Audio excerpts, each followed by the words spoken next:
નમસ્કાર દર્શક મિત્રો, એચડી ન્યૂઝમાં આપનું સ્વાગત છે અને હું છું આપની સાથે આપું. તમે ઘણીવાર લોકોને એવું કહેતા સાંભળ્યા છે કે અમારે સેવા કરવી છે, દાન કરવું છે, પણ આટલી મોંઘવારી છે, પૈસા નથી.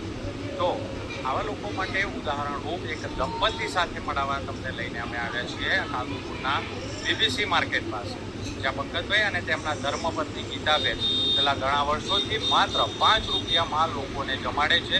તો જાણીએ તેમને આ સફરની શરૂઆત કઈ રીતે થઈ, તેમને આ કાર્ય કરવાની પ્રેરણા કઈ રીતે મળી અને તેઓ કઈ રીતે આ કાર્ય કરી રહ્યા. કામ કરવાની આ પ્રેરણા મને મળી છે.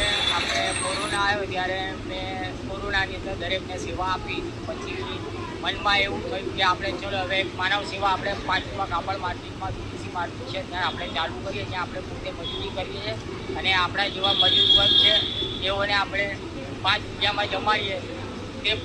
તે વિચારથી આ ચાલુ કર્યું હતું. અહીંયા આમાં ટ્રસ્ટ બસ કોઈ નથી. અમે હું મારી પત્ની છે આખો દિવસ અહીંયા પાંચમા બીબીસી માર્કેટમાં અને પાંચમાની અંદર મજૂરી કરીને એમાંથી જે 50% જે અમે આ સેવાની અંદર વાપરીએ છીએ. અને ઘણા એવા વેપારી છે જે મને સહાય કરે છે, મહિને 2 મહિને જે સારા વેપારીઓ છે એ અમને સહાય કરે છે. આ 5 રૂપિયા રાખવાનું કારણ એ છે કે માણસનું એક સન્માન જળવાય, એટલે સન્માનથી જમી શકે કે હું પૈસા આપીને જમવું એ વિચારથી 5 રૂપિયા રાખેલા છે.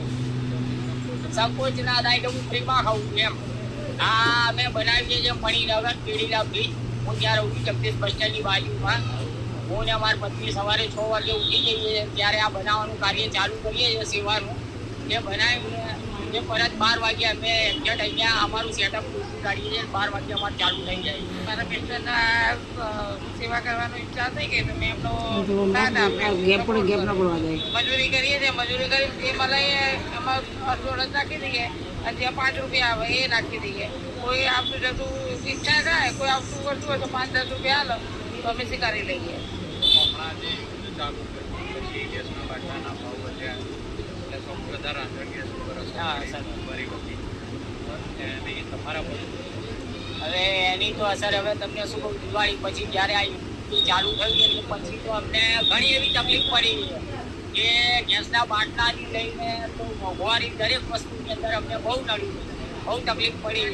પણ હવે આ ઉપરવાળો દ્વારકાવાળો દેશો છે એ ચલાવે છે અને ચાલ્યું છે અત્યાર સુધી. પણ અત્યાર પણ અમે તકલીફમાં જ છીએ અને છતાંય ચલાવીએ છીએ. હવે કોણ ચલાવે છે ભગવાન જાણે, પણ ચાલે છે ખરા અમારું સેવાનું કાર્ય. અમારા ઘરમાં અમે પત્ની છે અને અમારી 2 છોકરીઓ છે, જેમના મેરેજ થઈ ગયા, જે પોતાની સાસરીમાં છે. એના પછી મારી 2 બેબીના મેરેજ કરાયા અને મજૂરી કરીને 2